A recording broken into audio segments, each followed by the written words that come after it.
فرشتے اللہ تعالیٰ کی نورانی مخلوق ہیں جنہیں ان کی اصلی شکل و صورت میں دیکھنا انبیاء کرام علیہ الصلوۃ والسلام کے علاوہ کسی اور کے لیے ممکن نہیں۔ یہی وجہ ہے کہ ہمارے ارد گرد لاتعداد فرشتے اپنے کاموں میں مصروف ہیں، مگر ہمیں وہ دکھائی نہیں دیتے۔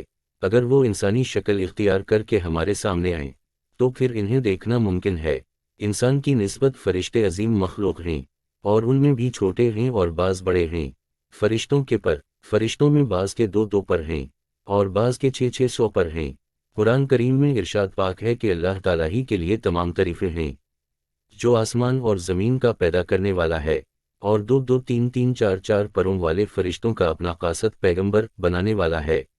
بعض روایات کے مطابق جبرائیل امین علیہ السلام کے 600 پر دیکھے گئے ہیں، اور ہر پر نے آسمان کو گھیر رکھا تھا۔ ان کے پروں سے مختلف رنگ اور قیمتی موتی بکھر رہے تھے۔ فرشتوں کی قد و قامت، وہ فرشتے جنہوں نے عرش اٹھا رکھا ہے، ان کے قد و قامت کے بارے میں سیدنا انس رضی اللہ عنہ سے مروی ہے کہ حضور نبی کریم صلی اللہ علیہ وآلہ وسلم نے ارشاد فرمایا، عرش کو اٹھنے والے فرشتوں میں سے ایک فرشتے کے بارے میں مجھے یہ بتانے کی اجازت دی گئی ہے، جس کے پاؤں سب سے نچلی 7ویں زمین میں ہیں اور اس کے کندھوں پر عرش ہے۔ اس کے دونوں کانوں اور کندھوں کے درمیان اتنی دوری ہے کہ اسے طے کرنے کے لیے پرندے کو 700 سال کی پرواز چاہیے۔ وہ فرشتہ کہتا ہے، یا اللہ تو پاک ہے جہاں بھی ہے اور جہاں بھی ہو۔ فرشتوں کی ضروریات، اللہ تعالیٰ نے فرشتوں میں شادی بیاہ کی حاجت نہیں رکھی، اس طرح انہیں کھانے پینے سے بھی بے نیاز کر دیا ہے۔ اس کی وضاحت قرآن مجید میں مذکور سیدنا ابراہیم علیہ السلام کے اس واقعے سے ہوتی ہے، جس میں ہے کہ ابراہیم علیہ السلام کے پاس فرشتے آئے تو آپ علیہ السلام ان کے لیے فورا گوشت لے کر آئے، مگر انہوں نے اسے تناول نہیں کیا۔ اللہ تعالیٰ نے فرشتوں کو بیماری، سستی، کاہلی، دکھ، تکلیف، تھکاوٹ اور اکتاہٹ وغیرہ سے محفوظ رکھا ہے۔ وہ دن رات فقط اللہ کی اطاعت میں اپنے کاموں میں مصروف رہتے ہیں۔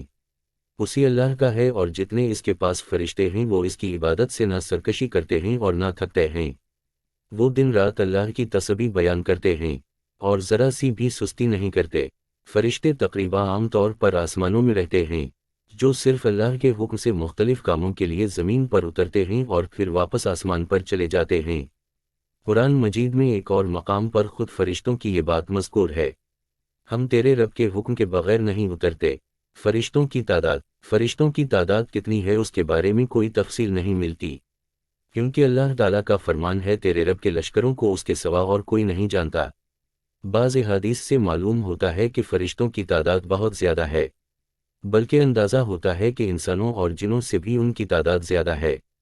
سیدنا ابو ذر رضی اللہ عنہ سے مروی ہے کہ اللہ کے رسول صلی اللہ علیہ وآلہ وسلم نے فرمایا، آسمانوں میں کہیں 4 انگلیاں جگہ بھی ایسی نہیں جہاں کوئی نہ کوئی فرشتہ سجدہ ریز نہ ہو۔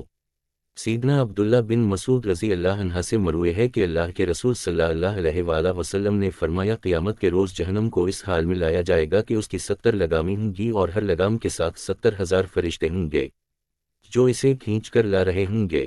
فرشتوں کی ایک اہم خاصیت یہ بھی ہے کہ وہ اللہ تعالیٰ کے حکم سے اپنی شکل و صورت کے علاوہ کوئی اور صورت بھی اختیار کر سکتے ہیں۔ یہ صورت کسی ایسے انسان کی بھی ہو سکتی ہے جسے دیکھنے والے پہچان لیں۔ انسانوں کے علاوہ کسی اور جاندار کی صورت اختیار کرنے کی فرشتوں کو طاقت ہے یا نہیں، اس کے بارے میں قرآن و سنت میں کوئی صراحت یا ذکر نہیں ملتا، البتہ ان کی انسانی شکل اختیار کرنے کے واقعات ضرور ملتے ہیں، جن سے یہ اندازہ ہوتا ہے کہ فرشتے اللہ تعالیٰ کے حکم سے دیگر شکل بھی اختیار کر سکتے ہیں۔ سیدنا ابراہیم علیہ السلام کے پاس فرشتے انسانی شکل میں آئے اور ابراہیم علیہ السلام ان فرشتوں کو پہچان نہ پائے۔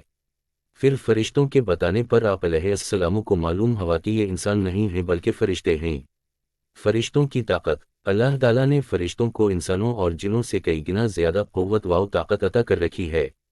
حضور نبی صلی اللہ علیہ وآلہ وسلم نے جب طائف کے مقام پر وہاں کے لوگوں کو اسلام کی دعوت پیش کی تو آپ صلی اللہ علیہ وآلہ وسلم پر وہاں کے لوگوں نے ظلم و جبر کی انتہا کر دی اور حضور نبی کریم صلی اللہ علیہ وآلہ وسلم کو لہو لہان کر دیا۔ تو اس مقام پر سیدنا جبرائیل امین علیہ السلام تشریف لائے۔ انہوں نے آواز دی اور کہا کہ اللہ تعالیٰ حضور نبی کریم صلی اللہ علیہ وآلہ وسلم کے بارے میں آپ کی قوم کی باتیں سن چکا ہے، جو انہوں نے آپ کے خلاف اقدام کیا وہ بھی دیکھ چکا ہے۔ آپ کے پاس اللہ تعالیٰ نے پہاڑوں کا فرشتہ بھیجا ہے، آپ ان لوگوں کے بارے میں جو چاہیں اس فرشتے کو حکم دیں اس کے بعد پہاڑوں کا فرشتہ مخاطب ہوا، اس نے حضور نبی کریم صلی اللہ علیہ وآلہ وسلم کو سلام کیا، پھر عرض کی، اے اللہ کے رسول، آپ جو حکم دیں گے میں اس کی تعمیل کروں گا، اگر آپ چاہیں تو میں دونوں طرف کے پہاڑوں کو ان پر لا کر ملا دوں جن سے یہ پس جائیں گے۔ اسی طرح جبرائیل امین علیہ السلام کی قوت و طاقت کے بارے میں قرآن مجید میں ہے، انہیں حضور نبی کریم صلی اللہ علیہ وآلہ وسلم کو زبردست طاقت والے فرشتے نے سکھایا ہے جو زوراور ہے۔ فرشتوں کی طاقت، اللہ تعالیٰ نے فرشتوں کو انسانوں اور جنوں سے کئی گنا زیادہ قوت و طاقت عطا کر رکھی ہے۔ حضور نبی صلی اللہ علیہ وآلہ وسلم نے جب طائف کے مقام پر وہاں کے لوگوں کو اسلام کی دعوت پیش کی تو آپ صلی اللہ علیہ وآلہ وسلم پر وہاں کے لوگوں نے ظلم و جبر کی انتہا کر دی اور حضور نبی کریم صلی اللہ علیہ وآلہ وسلم کو لہو لہان کر دیا، تو اس مقام پر سیدنا جبرائیل امین علیہ السلام تشریف لائے۔